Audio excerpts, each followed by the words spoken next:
Semoga yang subscribe diberikan rezeki melimpah dari jalan tak terduga.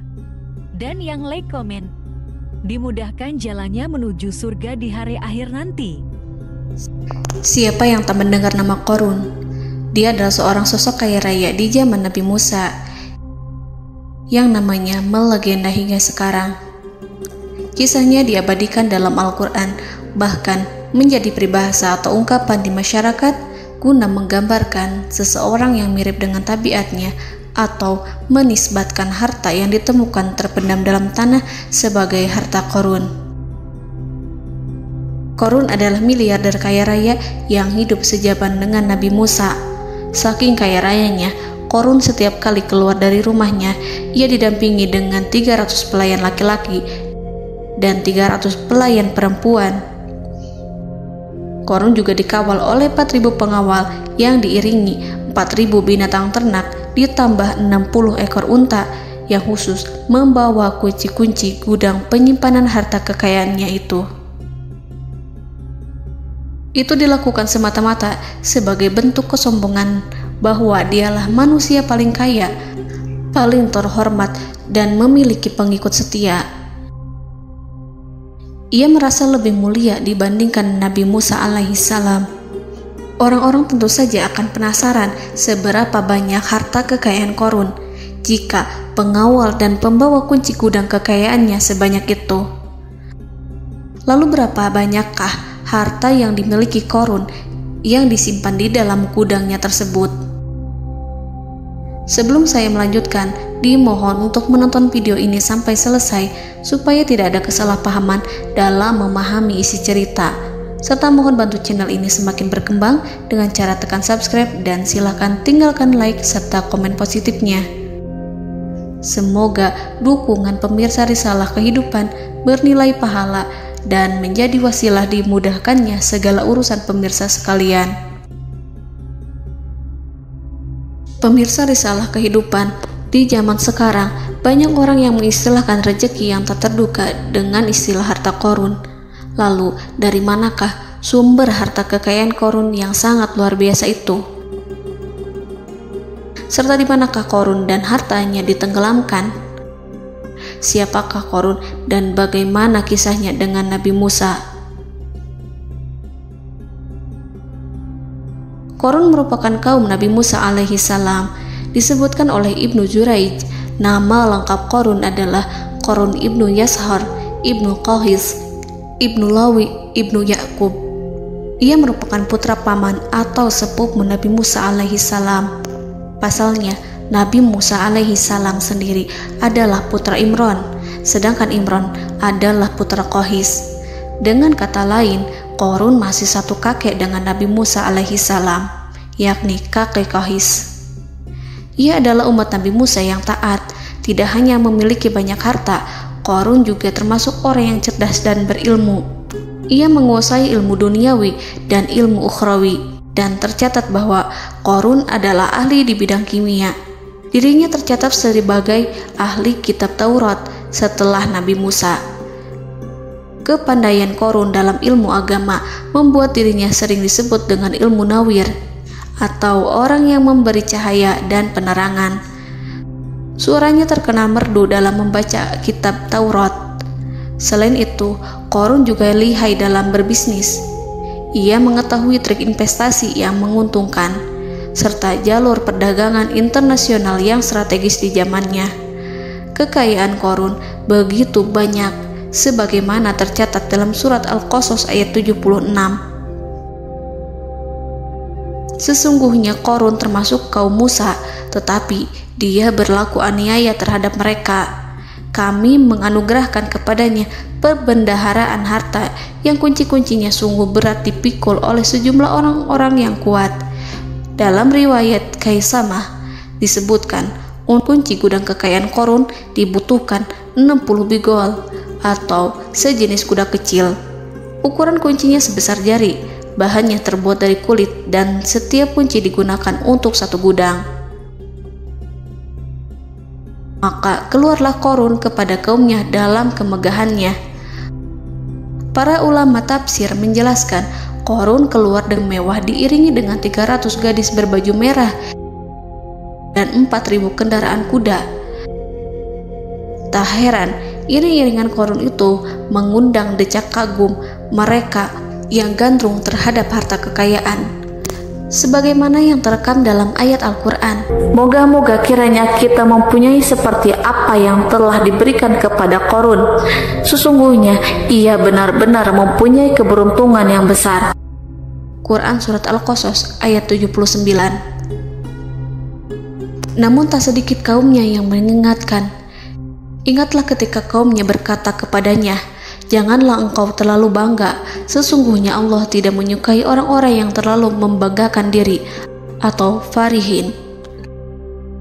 Ulama menafsirkan istilah farihin di sana juga berarti takabur, zolim, berbuat kerusakan, arogan, dan tak mau bersyukur terhadap nikmat. Qarun dikisahkan memiliki ribuan kuda yang berisikan emas dan perak. Bila keluar rumah, Qarun selalu berpakaian mewah dan dikawal 600 pelayan dan diiringi 4.000 ekor kuda serta 60 ekor unta yang membawa kunci-kunci gudang kekayaannya. Namun, sayangnya Qarun kemudian membangkang pada Nabi Musa dan menjadi pengikut setia Fir'aun. Mengenai dari mana asal-usul kekayaan Qarun, ada beberapa riwayat yang memberitahukan tentang asal-usul kekayaan Qarun. Sumber pertama menyebutkan bahwa jauh sebelum memiliki kekayaan, Qarun hanyalah seorang lelaki miskin yang tidak mampu menafkahi keluarganya. Anaknya sangat banyak. Lalu suatu ketika Qarun datang kepada Nabi Musa. Ia meminta Nabi Musa alaihi salam untuk mendoakannya agar Allah memberikan harta benda yang banyak. Qarun juga meminta Nabi Musa mengajarinya ilmu kimia dan ilmu-ilmu kehidupan lainnya. Qarun dikenal sebagai orang yang soleh dan mengikuti ajaran Ibrahim dengan baik, sehingga tanpa pikir panjang, Nabi Musa alaihi salam menyetujui permintaannya. Allah Subhanahu wa ta'ala mengabulkan doa Nabi Musa. Qarun diberikan kecerdasan luar biasa dan menguasai ilmu yang telah diajarkan kepadanya. Qarun menguasai teori dan praktik pembuatan emas permata dan beragam perhiasan mewah lainnya. Ia juga pakar dalam ilmu arsitektur, rancangan bangunan, penataan kota, dan lain sebagainya. Tidak lama setelah itu, hidupnya berubah. Qarun pun hidup dengan bergelimbang harta. Ribuan gudang yang dimilikinya penuh dengan emas dan perak.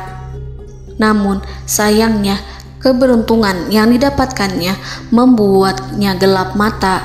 Qarun mulai hidup dengan penuh pamer, keangkuhan, dan penuh kesombongan. Kekayaan yang diberikan Allah Subhanahu wa ta'ala membuatnya lupa dengan Sang Maha Pemberi.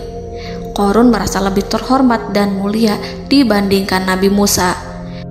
Ia pun akhirnya membelot dan durhaka pada Musa. Ia mengingkari janji-janjinya dulu dan beralih menjadi pengikut Fir'aun yang setia. Loyalitas Qarun terhadap Fir'aun membuatnya diangkat menjadi kepala mandor yang membawahi ribuan pekerja. Dikisahkan bahwa Qarun bersikap semena-mena terhadap para pekerja. Ia tega memotong upah mereka. Ia melakukan korupsi demi membangun istana dan kemegahannya sendiri, dan untuk membangun gudang-gudang penyimpanan harta yang telah ia kumpulkan jauh-jauh hari. Ketika datang perintah zakat, Nabi Musa alaihi salam pergi menemui Qarun dan memerintahnya mengeluarkan zakat sebesar 1 dinar dari setiap 1000 dinar hartanya, 1 dirham dari setiap 1000 dirham, 1 kambing dari setiap 1000 kambing, dan seterusnya. Setelah Qarun menghitung seluruh hartanya, ternyata jumlah zakatnya sangat besar. Kekikirannya pun mulai menghalangi hatinya untuk mengeluarkan zakat. Qarun enggan membayar zakat ketika Nabi Musa alaihissalam menagih zakat yang diperintahkan oleh Allah untuk ditunaikan olehnya. Ketika Qarun dimintai zakat, ia langsung marah dan tidak memberikan sedikit pun kekayaannya.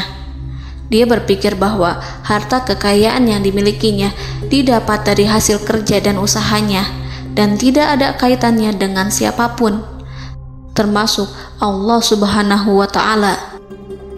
Janji Qarun untuk lebih taat beribadah dan membantu sesama jika diberi kekayaan oleh Allah dilupakannya.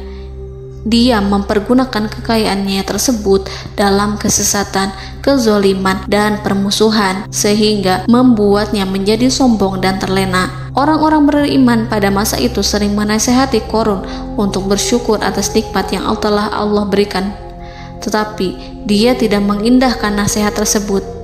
Dari sikapnya tersebut sudah jelas bahwa Qarun tidak membutuhkan nasihat kebenaran, bahkan merasa tidak takut dengan ancaman Allah. Sebab Qarun merasa sudah memiliki segalanya. Qarun merasa dirinya hebat dan pintar serta punya banyak pengikut setia, punya banyak pengawal dan merasa aman karena dekat dengan Raja Fir'aun. Qarun berkata, "Sesungguhnya aku mendapatkan harta ini karena ilmu yang ada padaku." Qarun sangat sombong. Ia merasa hartanya didapatkannya sendiri tanpa campur tangan dan kehendak Zat yang Maha Kaya, yakni Allah Subhanahu wa Ta'ala. Apakah Qarun lupa ataukah ia tidak tahu bahwa Allah telah membinasakan orang-orang sombong sebelumnya yang bahkan lebih kuat darinya, yang lebih kaya darinya, yang lebih banyak pengawalannya, lebih kokoh dan tak terkalahkan dibanding dirinya? Karena terdorong sifat kikir dan angkuh, maka Qarun membuat rencana untuk melakukan tipu daya agar dia terlepas dari kewajiban membayar zakat. Dia ingin menjatuhkan nama baik dan citra baik Nabi Musa. Kemudian dia mengumpulkan tokoh-tokoh konglomerat Bani Israel.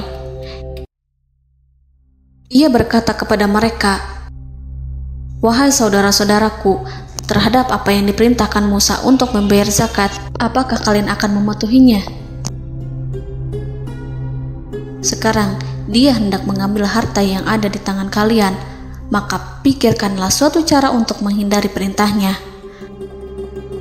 Para pembesar-pembesar yang dipanggil kemudian menjawab, "Wahai paduka Qarun, engkau lebih besar daripada kami.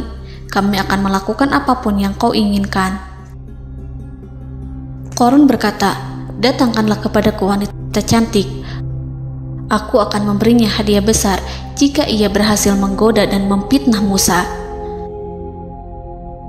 Ketika wanita cantik yang diinginkannya datang, Qarun memberikan kepadanya uang muka sebagai jaminan. Ia akan membayarkan seluruh yang dijanjikannya ketika berhasil menjalankan misinya. Bukan hanya itu, Qarun pun berjanji akan menjadikan wanita ini sebagai istrinya. Keesokan harinya, Qarun mengumpulkan Bani Israel. Setelah itu, Qarun menghadap kepada Nabi Musa seraya berkata, "Orang-orang menanti kedatangan Anda, sampaikanlah saran dan nasihat kepada mereka." Nabi Musa kemudian keluar dari rumahnya. Ia mulai menyampaikan nasihat pada umatnya. Di antara nasihatnya, beliau berkata, "Barang siapa yang mencuri, aku akan memotong tangannya. Barang siapa yang memfitnah, aku akan mencambuknya sebanyak 70 kali. Barang siapa yang tidak mempunyai istri dan dia berbuat zina, maka aku akan mencambuknya sebanyak 70 kali. Adapun barang siapa yang memiliki istri dan ia berbuat zina, aku akan rajam dia sampai mati." Qarun kemudian berkata, "Apakah ini juga berlaku untuk Anda jika Anda sendiri yang berbuat zina? Apakah Anda akan menerima hukumannya?" Kemudian Nabi Musa menjawab, "Ya, meskipun saya sendiri yang melakukannya." Maka kemudian Qarun memanggil wanita yang telah dibayarnya. Wanita itu berdiri di depan Nabi Musa dan Bani Israel yang telah berkumpul, mengaku sedang hamil karena berhubungan badan dengan Nabi Musa. Maka marahlah Nabi Musa atas fitnah kejam yang diarahkan kepadanya. Kemudian Nabi Musa melakukan sholat 2 rakaat, lalu mendatangi wanita itu dan menyumpahnya agar mengatakan siapa yang menyuruhnya. Wanita itu menjadi ketakutan. Ia bergemetar di depan Nabi Musa dan mengaku bahwa yang menyuruhnya adalah Qarun. Lalu wanita itu bertaubat dan meminta maaf kepada Nabi Musa. Seketika Nabi Musa bersujud seraya berdoa kepada Allah agar menimpakan azab kepada Qarun. Allah memberi wahyu kepada Musa bahwa bumi telah dijadikan tunduk kepada perintah Nabi Musa. Kemudian Nabi Musa berkata kepada bumi, "Wahai bumi, telanlah Qarun beserta kekayaannya, habiskanlah semua." Kala itu Allah menurunkan wahyu kepada Musa alaihissalam untuk memerintah bumi apapun yang diinginkannya. Begitu Nabi Musa alaihissalam datang dengan wajah sangat marah, barulah Qarun merajuk, "Wahai Musa, sayangilah aku." Sementara Nabi Musa alaihissalam tak bergeming. Beliau lantas berkata pada bumi, "Wahai bumi, ambillah mereka." Seketika rumah Qarun mulai bergetar. Qarun dan antek-anteknya mulai dibenamkan hingga bagian lututnya. Rumahnya ikut turun sedalam lutut. Qarun kembali merajuk, "Sayangilah aku Musa." Rumahnya kembali berguncang. Kini Qarun dan kawan-kawannya kembali terbenam hingga pusar. Demikian pula rumahnya. Qarun terus merajuk, "Wahai Musa, sayangilah aku." Sementara Nabi Musa alaihissalam kembali meminta bumi, "Wahai bumi, ambillah mereka." Rumah Qarun berguncang lagi, sementara Qarun dan kawan-kawannya terus terbenam hingga bagian tenggorokannya. Demikian pula rumahnya. Qarun lagi-lagi menjerit, "Wahai Musa, sayangilah aku." Namun Nabi Musa alaihissalam tak bergeming. Beliau terus meminta bumi menelannya hingga akhirnya Qarun dan kawan-kawannya hilang seluruhnya ditelan bumi. Tak lama setelah itu Allah berkata, "Wahai Musa, apa yang membuatmu bersikap demikian? Padahal demi kemuliaanku, andai dia Qarun berdoa kepadaku, niscaya aku akan rahmati. Maka kami benamkan dia beserta rumahnya ke dalam bumi, maka tidak ada baginya satu golongan pun yang akan menolongnya selain Allah, dan dia tidak termasuk orang-orang yang dapat membela diri." Quran Surat Al-Qasas ayat 81. Lalu di manakah lokasi ditenggelamkannya Qarun beserta harta bendanya? Konon berdasarkan kepercayaan beberapa masyarakat setempat, Qarun ditenggelamkan di sekitar sungai atau danau Moris yang terkenal di kota Payom, negara Mesir. Qarun konon mendirikan istana dan di tempat itu pula ia ditenggelamkan. Dahulu, Qarun berkeinginan membangun sebuah istana, namun tidak diizinkan oleh Fir'aun jika istana itu dibangun di samping istana Fir'aun. Terlebih, Qarun juga tidak ingin membangun istana di tengah pemukiman Bani Israel yang terletak di tanah Jasan. Fir'aun pun memberikan tanah di wilayah Fayom. Kemudian di tepi sungai Payom inilah Qarun membangun istananya yang megah, dan di dalamnya ia membangun Al-Khunuj,